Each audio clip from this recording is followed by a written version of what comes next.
we've worked in this area, Nelson and Lungani have helped in this area.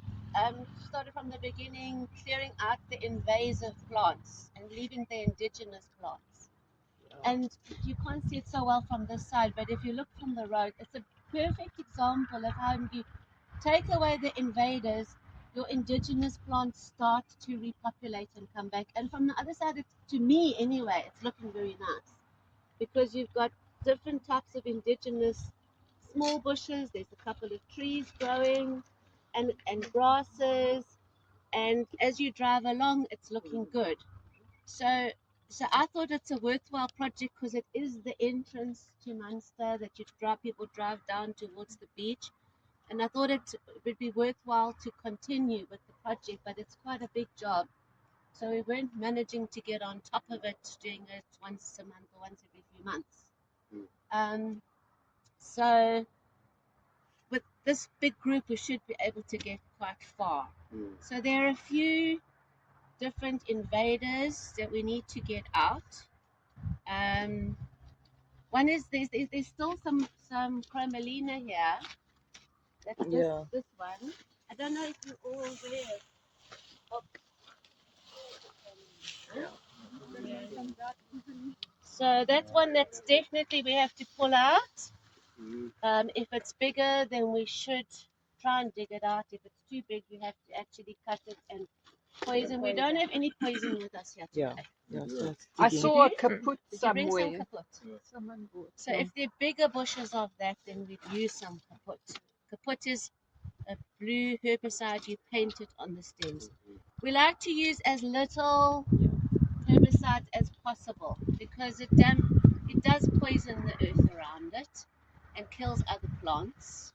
So personally, I'd like to avoid it as much as possible. But as Phil was just saying, with some infestations, things have got too far and you have to use poison.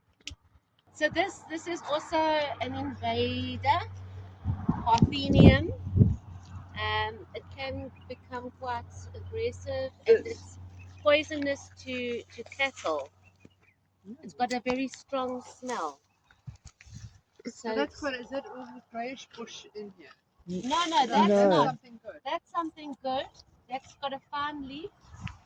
I can't remember its name, but I know that was used by the Khoi as a mattress. Oh yeah. They push it all together and use it. Yes, but I can't remember its name. Yeah. And then we've got that beautiful yellow flower. One with the bushes that get the yellow flowers. It's a type of. That look like sunflowers.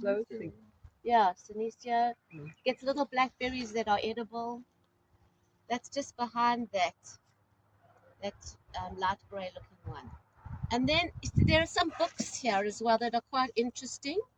That will show you in the Alien Invasive. This is an old book, Weeds of Crops and Gardens in South Africa. Now this is talking about weeds, not necessarily invaders. Yeah. So, like for example, here's a grass called Natal red top. Most of us know this grass, which is a beautiful grass. It's indigenous, but it's in this book on weeds for getting rid of weeds amongst the crops. So, this book is interesting as a reference book. It's got lots of the different grasses in it. So, if you see some of those and you want to know what they are, you can have a look. It's got very nice pictures. Just to identify whether they are indigenous, they grow in South Africa, or if they've been brought in. A lot of the plants have been brought in either as decorative or ornamental plants from other countries, and they've escaped from gardens and then got out of control in the wild, or they've been brought in as animal fodder to feed animals, or in grains for feeding animals. So now our main culprit today, that one over there, Napier fodder, was brought in as a fodder for animals. Its botanical name is Pennisetum purpureum, and it was brought in to feed horses by the British. Now, for those of you that have tried to get rid of it, and it takes over, it spreads like mad. It's got a very strong root system. I've tried in this section, we tried cutting it and spraying it 3 times. And it's 3 times. We cut it and we sprayed it with what were we using? Garland at the time. And it kept coming back. So eventually we decided we have to start digging it out, which we did. We dug out a lot, and we even bought a TLB from Dave to dig some out, and it broke the TLB. So here we are. Yeah. So we're not going to break us. But the interesting thing when you start reading about Napier fodder is there's more information on the internet on how to grow Napier fodder than there is on how to get rid of it, because it's a very useful plant. It's used for feeding animals, but not only that, it's used for making biochar, which is an organic type of fertilizer and for burning. They burn up. I'm not exact. I mustn't tell you how it works because I don't know enough about it. But it's used for making biochar. It's used for creating biomass, biofuels. So it can be useful. But okay, we're gonna have a closer look at it just now. The useful part is the green part. So it's used for fodder when it's young, the young shoots. So once you cut it down, it sends up young shoots. Those shoots are good for feeding the animals. That long stem, if you cut that and leave it on the ground, it will re-root from the nodes. Wow. That's the big problem. And then, of course, the seeds, and I'm hoping that we've got it before it started to drop its seeds, because then it's just growing more. So the green part that hasn't got seeds on it is actually fine to drop back down on the soil. But those long stems should be chopped up, and those we have to bag and remove. Did you bring a bag? Yeah. Don't know where we're going to remove it to yet.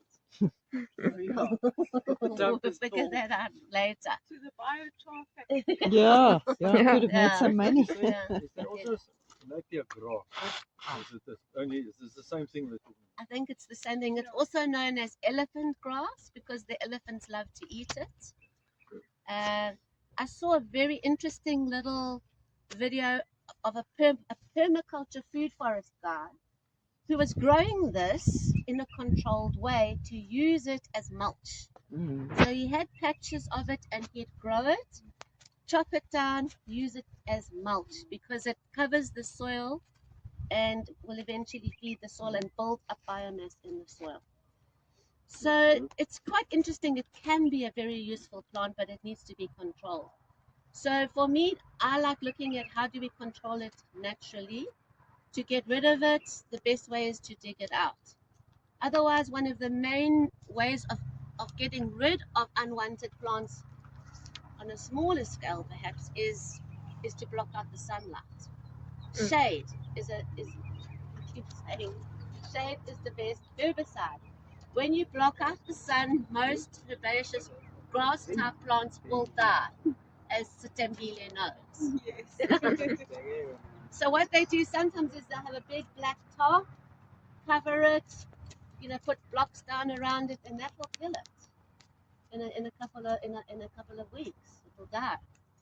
But we can't do that. What this guy in the video did was he cut it down, and he dropped the stuff that he cut on top of the plant.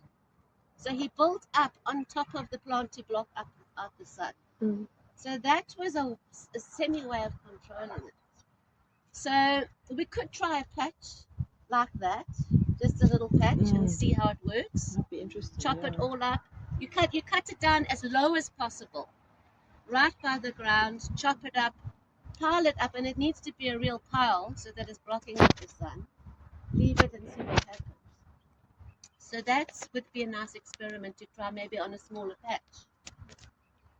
Those that are stronger and tougher and more used to it, I've got a pick, I've got a hoe.